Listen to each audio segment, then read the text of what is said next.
मैं प्रभु का धन्यवाद देता हूं। परमेश्वर के चरणों में हम सबको आने का एक और मौका प्रभु ने दिया और आज इस खास वीडियो के द्वारा मैं आपके सामने विवाह या शादी से संबंधित एक गंभीर विषय को आपके सामने रखना चाहता हूं। हम विश्वासी हैं, तो विवाह की सेवकाई, विवाह से संबंधित कुछ बातों को हम आपके सामने रखेंगे परमेश्वर के वचन के आधार पर। विवाह से संबंधित मैंने पहले भी कुछ विषय लिए हैं, क्लासेस लिया हुआ है। उसका वो अगर आप उस विषय को सीखना चाहते हैं तो नीचे आप कमेंट के सेक्शन में जाएंगे तो वहां पर उसका लिंक दिया हुआ है। उस लिंक में आप जाकर आप ये विवाह से संबंधित परमेश्वर के वचन में क्या क्या दिया गया है, परमेश्वर की आज्ञा क्या है, ये विवाह की सेवकाई कितनी गंभीर है, उससे संबंधित आप विषय को सीख सकते हैं। मैंने विवाहित जीवन का महत्व, फिर उसके बाद विवाह के वायदे का महत्व, विवाह कलीसिया की छाया है, क्या विवाहित जीवन सबके लिए है, विवाहित जीवन में खुशी का रहस्य, क्या डिवोर्स या तलाक वचन अनुसार है, और फिर 5 सेशन है जिसमें मैंने विवाह से संबंधित सवाल जवाब का सेशन लिया है।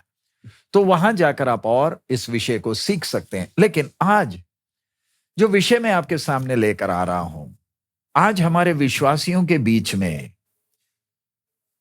एक बड़ी दुविधा जैसी स्थिति बनी हुई है। हम सेवक भी इस विषय में बहुत परेशान हैं। कितना भी वचन सिखाएं, नमूना दें, तो भी हमारे कलीसियाओं में कई विश्वासी इसकी गंभीरता को समझते नहीं। ध्यान रखें, उत्पत्ति की पुस्तक 2 अध्याय उसका 18वां वचन में आपके सामने पढ़ रहा हूं।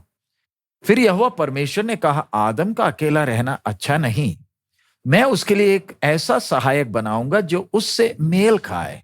ये वचन के द्वारा सिर्फ एक विषय आपके सामने रखना चाहता हूं। विवाह की स्थापना परमेश्वर ने की है, ये हम मनुष्यों ने बनाई हुई एक बात नहीं है। किसी सरकार ने कोई नियम पारित नहीं किया है कि पुरुष और स्त्री ने आपस में विवाह करना है। इसकी स्थापना जब परमेश्वर ने की है, उसके पीछे परमेश्वर की योजना है। और ये जो संबंध, विवाह का जो संबंध है, ये तात्कालिक है, मृत्यु के साथ ये खत्म हो जाता है। स्वर्ग में या अनंत काल कोई पति पत्नी नहीं है। सो तात्कालिक एक संबंध को जब परमेश्वर ने बनाया है, उसके पीछे के आत्मिक अर्थ को, उसके महत्व को हम हरेक ने समझना है, तभी विवाहित जीवन में परमेश्वर की आशीष होगी।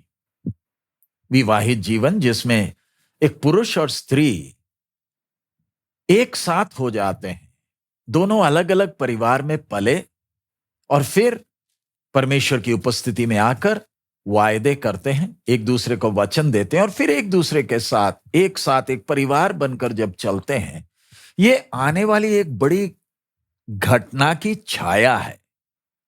और वो घटना कौन सी है? कलीसिया और प्रभु यीशु मसीह का मिलन। वचन में हम देखें तो कलीसिया को दुल्हन के तौर पर दर्शाया गया है और मसीह यीशु को दूल्हा के तौर पर।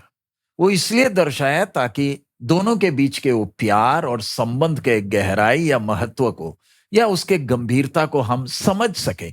इसलिए ध्यान रखें, इस शादी या विवाह के ये संबंध, उससे जुड़े हुई सब बातों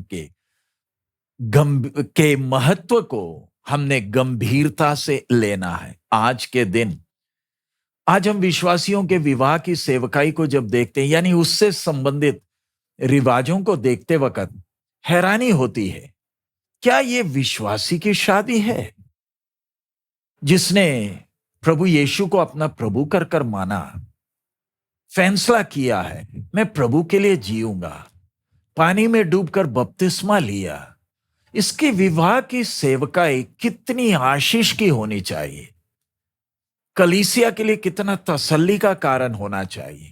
इस सेवकाई के द्वारा अविश्वासी जब उस सेवकाई में आते हैं, उन्होंने परमेश्वर की महिमा को देखना है, प्रभु यीशु के आगमन के गंभीरता को समझना है। ये एक सेवकाई है जैसे पानी में बपतिस्मा लेना एक गंभीर सेवकाई है, प्रभु बोझ एक सेवकाई है। वैसे ही शादी या विवाह भी एक सेवकाई है, जो एक छाया के तौर पर होने वाले बड़ी घटना को हमारे सामने प्रदर्शित कर रहा है, दिखा रहा है। इसलिए हर विश्वासी ने विवाह की यह सेवकाई, चाहे आप मां बाप हो, आपके बच्चों की शादी का विषय हो, चाहे आप नौजवान हैं और आपके खुद की शादी की बात हो, ध्यान रखें, शादी या विवाह ये आपकी खुशी का विषय नहीं, परमेश्वर की खुशी, परमेश्वर की इच्छा, परमेश्वर की महिमा सर्वोच्च है। अगर आपके पारिवारिक जीवन में परमेश्वर की आशीष बनी रहनी है, ध्यान रखें, आपने परमेश्वर को सारी महिमा देना है। दो व्यक्ति इकट्ठा आकर पारिवारिक जीवन में एक बनना, ये इतनी आसान बात नहीं है। परमेश्वर ने दोनों को एक साथ करना है। परमेश्वर की आशीष ना हो तो कितने भी रिश्तेदार आ जाए, कितना भी पैसा शादी में खर्च किया हो, कितनी भी खूबसूरती हो, कितनी भी तंदुरुस्ती हो, ये कोई मायने नहीं रखता है अगर परमेश्वर की आशीष आपके विवाहित जीवन में नहीं है।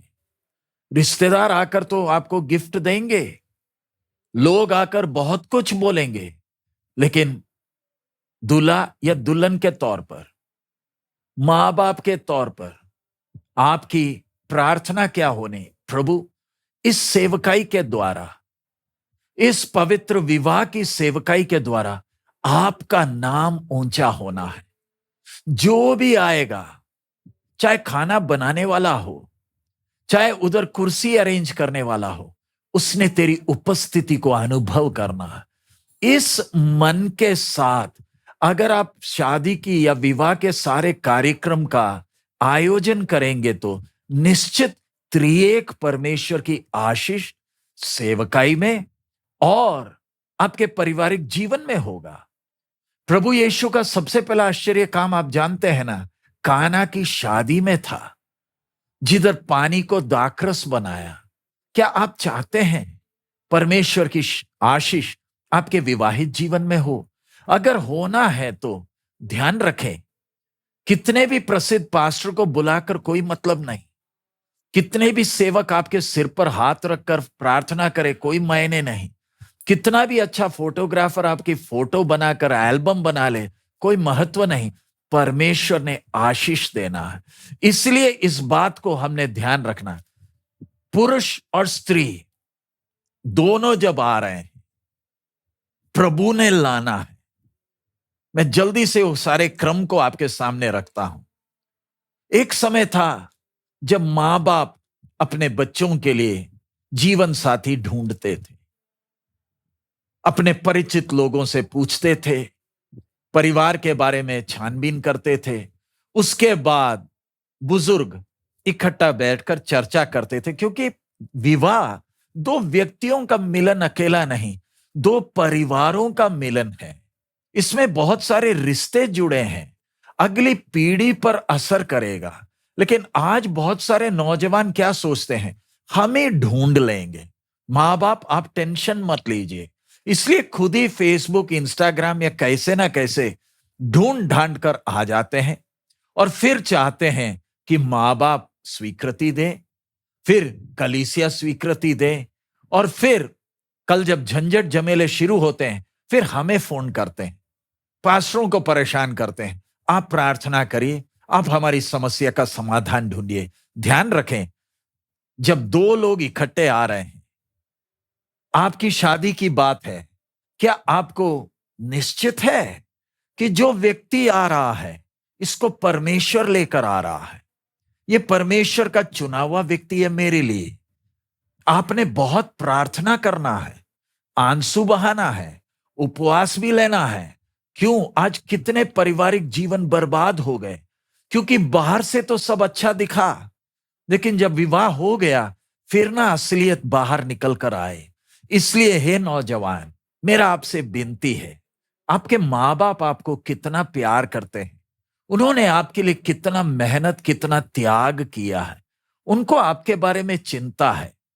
आप वो आपके लिए ढूंढते हैं, वो आपकी भलाई ही चाहते हैं।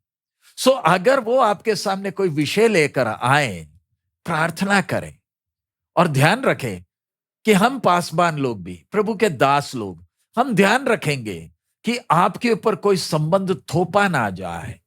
लेकिन हम एक बात को ध्यान रखेंगे कि हर बात में प्रभु की इच्छा पूरी हो। अगर आपके सामने आपको लगता है कि कोई व्यक्ति प्रभु ने आपके लिए दिया है, आप अपने माँ बाप से कहें, वो भी प्रार्थना करेंगे। उसके साथ साथ आप प्रभु के दासों को भी, जो आपके प्रभु के दास आपके ऊपर अगुए हैं, उनसे ये बात करें, क्योंकि वो आपके प्राण के लिए जागते हैं, आंसू बहाते हैं, आपके सामने नमूना देते हैं, वचन सिखाते हैं। आपका हिसाब प्रभु के सामने उनको देना है। उनसे आप ये कहेंगे तो वो आपके लिए आंसू बहाएंगे, प्रार्थना करेंगे, अपनी सलाह भी देंगे। सो जब आप अपने माँ बाप से विषय कहते हैं, प्रभु के दास से विषय कहते हैं, वो प्रार्थना करते हैं, आप भी प्रार्थना करें। और फिर आपको मौका दिया जाता है कि आप परस्पर में बात करें। आप आपस में बात कर कर फिर आपको जब तसल्ली होता है कि हां, ये प्रभु की ओर से है, तभी बात को आगे बढ़ाएं। तभी माँ बाप को अपनी तरफ से स्वीकृति दें। और जब आप दोनों की स्वीकृति मिल जाती है, फिर प्रभु का दास, परिवार आपस में चर्चा करता है।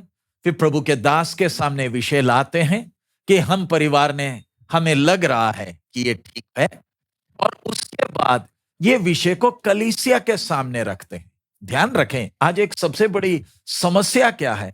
हम अलग अलग परिस्थितियों में से विश्वास में आए, अलग अलग विश्वास में से विश्वास में आए, तो बहुत बार हम अपने पुराने रीति रिवाज को भी इस पवित्र विवाह की सेवकाई में मिलाते हैं। ध्यान रखें, अब आप मसीह में आ गए।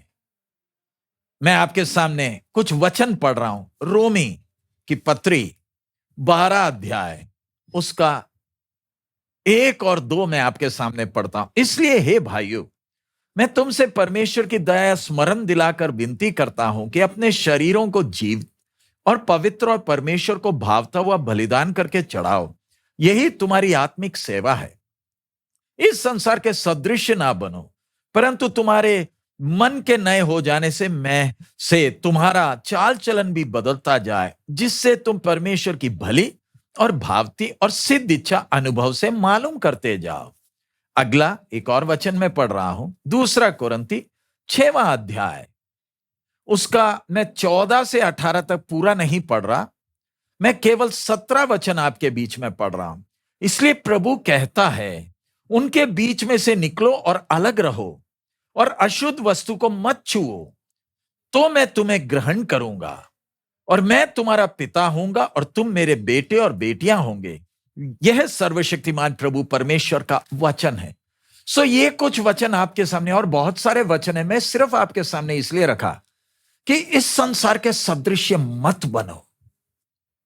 आप अलग अलग संस्कार से आए हैं, लेकिन अब जब आप मसीह के देह के अंग बन गए, बपतिस्मा लिया, प्रभु भोज में भाग लेते हैं, अब आप नई सृष्टि हैं। अन्य जातियों को, रिवाजों को लेकर ना आए।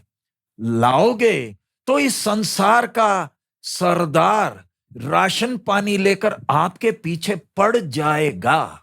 कान खोलकर सुन लीजिए, इस संसार के सदृश्य ना बने। आप बोलोगे कैसे? हम रोका करते हैं। जब कलीसिया के सामने बात रखी है, कलीसिया की अनुमति अभी तक नहीं आई, आपने रोका कैसे कर लिया? आपने तौलिया कैसे दी? अपने लड़का या लड़की के हाथ में पैसे कैसे दे दिए? अगर कलीसिया से किसी ने आपत्ति खड़ी कर दी तो शादी तो होगी नहीं। इसलिए मंगनी होने के पहले अति आवश्यक है कि कलीसिया में बात को रखे। क्यों? ताकि कलीसिया के विश्वासी प्रार्थना करेंगे। आपको तो बाहर की बातें मालूम है, पीछे की कई बातें आपको नहीं मालूम। कलीसिया प्रार्थना करती है। हम 3 बार कलीसिया के सामने विषय रखते हैं, किसी को कोई आपत्ति है, प्रार्थना करिए। अगर कुछ बात मालूम होता है बताइए, क्योंकि दो परिवार आपस में एक होने जा रहे हैं। जब कलीसिया आखिरी में बोल देती है हमें कोई आपत्ति नहीं है, तब जाकर मंगनी की अनुमति दी जाती है। ध्यान रखें, शादी से भी गंभीर है मंगनी। मंगनी के समय दो परिवार, दो कलीसिया के अगुए, गवाह दोनों पक्ष से आते हैं। दोनों बैठकर विषय की चर्चा करते हैं। लड़का लड़की से पूछ लेते एक और बार, मंजूर है? कलीसिया से अनुमति मिल गई, आपने पहले ही अनुमति दे दी, फिर भी पूछा जाता है, मंजूर है? मां बाप से पूछा जाता है, मंजूर है? रिश्तेदारों से पूछा जाता है, मंजूर है? फिर प्रभु के दास लोग बोलते जब मंजूर है, चलिए शादी का दिन इस तारीख को है, इस जगह में है। कौन चलाएगा वो भी तय करने के बाद कागज में लिखा जाता है। फिर दोनों घर के मुखिया आपस में कागज को एक दूसरे को देते हैं और फिर जाकर शादी पक्की हो जाती है। अब जब शादी पक्की हो जाती है, उस समय से दुल्हा और दुल्हन कहलाते हैं। ध्यान रखें, आज के दिन पहले ही पक्की कर लेते हैं और 1 साल का छूट दे देते हैं। फिर ये एक दूसरे के साथ फोन में बात करते हैं। फिर पाप करने का मौका मिलता है। फिर अगर बीच में कोई और अच्छा मिल गया तो शादी तोड़ भी देते हैं। इसलिए हम अपनी कलीसियाओं में एक बात को रखे हैं, मंगनी हो गई तो 3 महीने के अंदर शादी हो जानी चाहिए। क्यों? ज्यादा समय हम नहीं देते हैं, ताकि अब मंगनी हो गई ना तो देर क्यों। और अब जब मंगनी हो गई, अब शादी का दिन आता है। अब शादी के दिन आते वक्त भी मैंने जैसे पहले कहा, संसार के रीति रिवाजों को लेकर मत आए। आजकल कई विश्वासी चतुर हैं, बहुत चतुर हैं। कलीसिया में आकर सीधी शादी कर लेते हैं और फिर रिसेप्शन में अपना असली रंग दिखा देते हैं कि वो है क्या, विश्वासी है या अविश्वासी है। हमें ऐसे बहुत दुखी घटनाएं हुए। और ध्यान रखें, जब आप ऐसे करते हो, हम प्रभु के दास, हमारा दिल भारी हो जाता है। मेहनत करते हैं कलीसिया के सामने, हम नमूना देते हैं, सिर्फ वचन प्रचार नहीं कर रहे, कीमत देते हुए आप लोगों के सामने नमूना देते हैं। और फिर अगर हमारा दिल टूटा, प्रभु इतना वचन सिखाने के बाद भी ये ऐसे करते हैं, आपको मालूम है हम घुटने में बैठ जाएंगे, हम उपवास में बैठ जाएंगे, आपके लिए बहुत दुख का कारण बन जाएगा। क्यों? आपके गलत नमूना के कारण कलीसिया में कितने मासूम लोगों को ठोकर लगा है। आपने तो धूमधाम से शादी तो कर ली, ये मासूम विश्वासी को हम क्या जवाब देंगे? आपने तो अपना मतलब निकाल लिया। इसलिए ध्यान रखें, इब्रानियों की पत्री में साफ साफ वचन चेतावनी देता है, आपके पीछे जो जागते हैं भारी मन से सेवा करने का मौका ना दे। कहीं अगर वो लंबी सांस लेकर रोने लगे, आपके लिए बुरे दिन ज्यादा दूर नहीं है। ध्यान रखना है। इसलिए संसार के कोई रीति रिवाज लेकर नहीं आना। आप विश्वासी हैं तो विश्वासी बनकर आप करिए। अगर दुनियादारी करना है तो दुनियादारी करिए, कलीसिया के अंदर मत आइए। कलीसिया में प्रभु बोझ मत लीजिए, बपतिस्मा मत लीजिए, दूसरों के लिए ठोकर का कारण नहीं बनना। मसीह यीशु जो परमेश्वर स्वयं अपना जान देकर कलीसिया के सामने नमूना दिया है, कलीसिया का कोने का पत्थर प्रभु यीशु मसीह है। ध्यान रखें, कलीसिया में मसीह ने जो उदाहरण दिया है, जो आदर्श दिया, उससे दाएं बाएं हटना नहीं। आप कहेंगे आप लोग इतने स्ट्रिक्ट क्यों हैं? प्यारे अजीज, कलीसिया मेरा पारिवारिक धंधा नहीं है। कलीसिया मसीह की देह है, इसमें परमेश्वर की महिमा प्रकट होनी। कई प्रभु के दास लोग हैं, अगर आप भी सुन रहे, ध्यान रखें, आप इसमें ढील देते हैं तो आपके ऊपर के अभिषेक में असर हो जाएगा। फिर सिर्फ चिल्ला चोट ही रह जाएगा। फिर यशायाह के भविष्यवाणी में जैसे दिया, गूंगे कुत्ते की तरह भौंकना भी नहीं जानेंगे। आज बहुत सारे प्रभु के दास गूंगे कुत्ते जैसे बन गए हैं, बोल नहीं पाते हैं। अभिषेक चला गया क्योंकि वचन से दाएं बाएं हट गए हैं। सो ध्यान रखे, कलीसिया और मसीह का मिलन है पवित्र विवाह। कोई संसार का रिवाज लेकर इसमें मत लेकर आइए। कोई रोका नहीं, कोई हल्दी लगाना नहीं, कोई मेहंदी नहीं, कोई संगीत नहीं। ये प्रभु ने जोड़ना है। ध्यान रखें, एक बार मंगनी हो गई, फिर अगला अति आवश्यक है। प्रभु के दासों ने आपको, दूल्हा और दुल्हन को, विवाह के संबंध में वचन से सिखाना है। कम से कम 4 क्लास अटेंड करने हैं। उसको बोलते हैं प्री मैरिज काउंसलिंग, जिसमें विवाहित जीवन से, पारिवारिक जीवन से संबंधित सारी शिक्षा दूल्हा और दुल्हन को दी जाती है। शिक्षा देने के बाद फिर जब दोनों को अपनी जिम्मेवारी समझ में आ गई, फिर जाकर पवित्र विवाह के लिए अनुमति हो जाती है।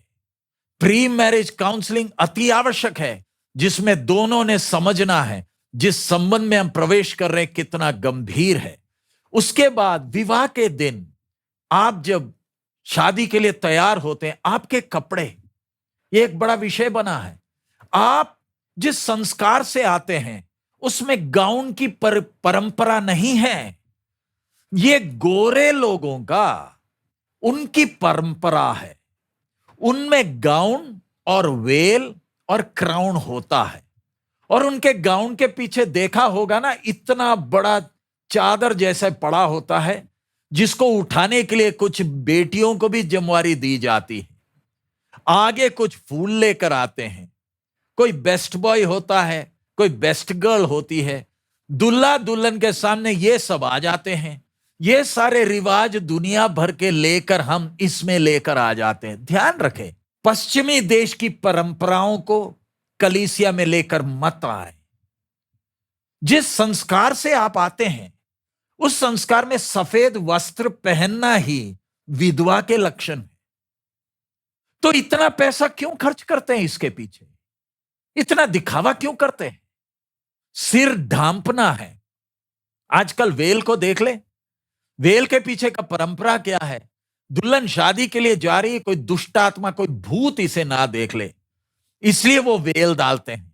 शादी के वचन देते वक्त दूल्हा उस वेल को उठाता है। आप एक विश्वासी है, कोई भूत आपको देखेगा, यह है आपका भय। एक विश्वासी ये सारे हरकतें नहीं करता है। साड़ी पहनते हैं या सूट में आते हैं, सिर में बाल पूरा ढांपना है, ट्रांसपेरेंट नहीं होना, ढांपना है, बाल ढांपना है। फिर अगला एक विषय, पैसा खर्च करके ब्यूटी पार्लर जाते हैं। शादी के पहले लड़की भी जाती है, लड़की की मां भी जाती है, रिश्तेदार भी जाते हैं। और फिर जब तैयार होकर आते हैं, हम पास्टर लोग परेशान हो जाते हैं। हमारे सामने जो ये लड़की खड़ी है, ये दुल्हन खड़ी है, ये वही है या कोई और है? इतना पैसा खर्च कर कर अपनी शक्ल में इतना सारा पेंट क्यों घिसा है? किसको दिखाने के लिए? थोड़ी देर के बाद जब विदाई होगी, तब तो रोते धोते समय तो सारा बहने लगेगा। अपनी असली सूरत में आ सकते हो, नहाइए धोइए, पाउडर क्रीम लगा लीजिए, लेकिन इतना दिखावा मत करिए। आपकी असलियत में आए। आप खुद जब शादी के लिए तैयार होते हैं, आप शक्ल देखिए ना, आप ही हो क्या? ऐसे ही रहोगे रोज? किसको दिखावा दे रहे हैं, कर रहे हैं?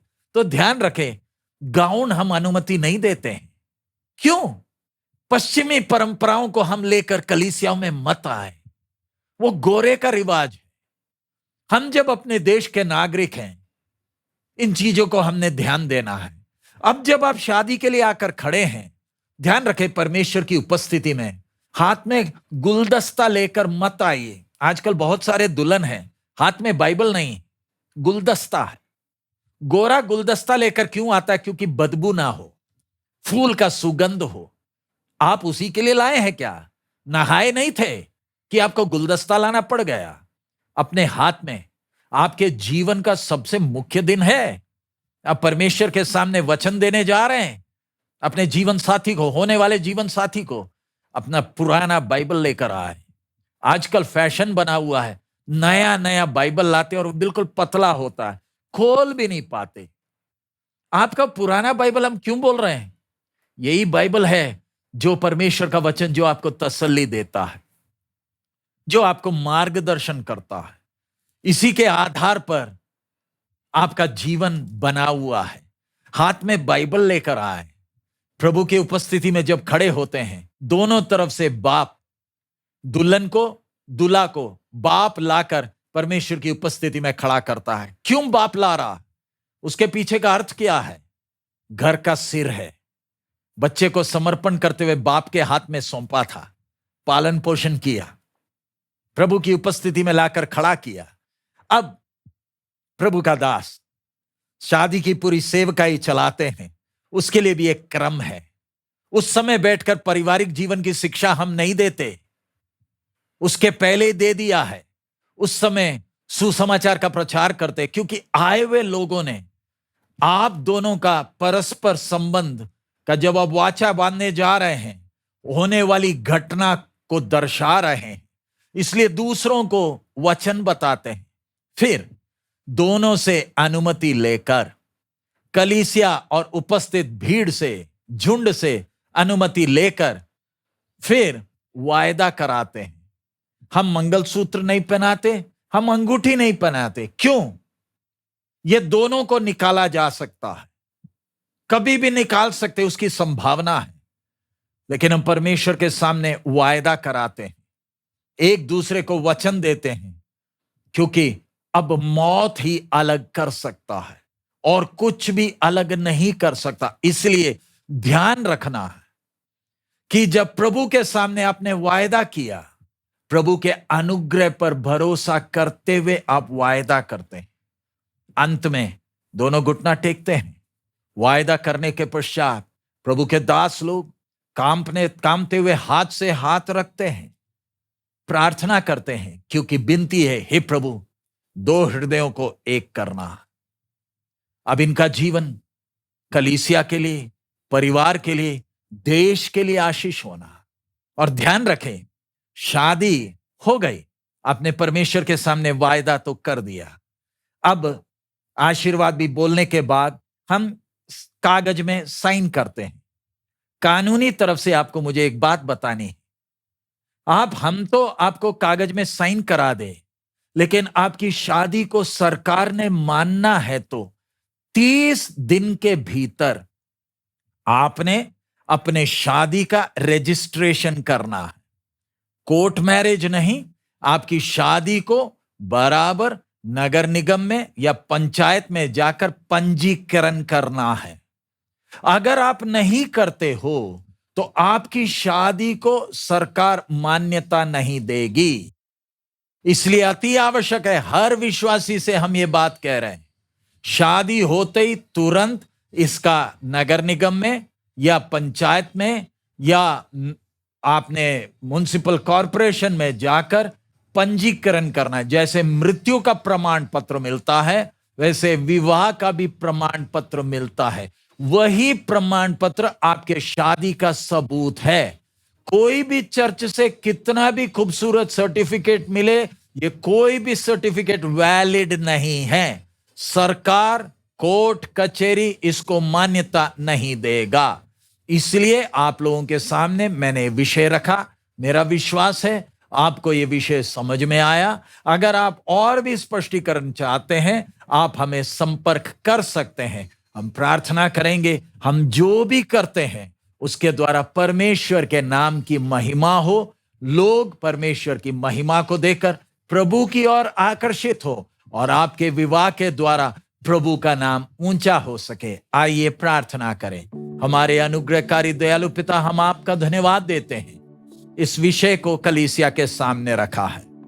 प्रभु, हम अलग अलग कौम से, अलग अलग जात में से, अलग अलग विश्वास में से जब कलीसिया में आए हैं, प्रभु हम एक प्याले में से पीते हैं, हम एक शरीर हैं। तेरा वचन हमें चेतावनी देता है कि इस संसार के सदृश ना बने। प्रभु, ये बात की गंभीरता को समझकर तेरे वचन में दिए गए नमूने के अनुसार हर काम करने के लिए हम सबको मदद कर, ताकि कलीसिया में आपकी महिमा रहे। सब महिमा आप ही को देते हैं। यीशु मसीह के मधुर नाम से हम मांगते हैं, आमीन। प्रभु आप सबको बहुत आयत में आशीष दे। हमारा प्रभु अति शीघ्र आ रहा है। मारानाथा।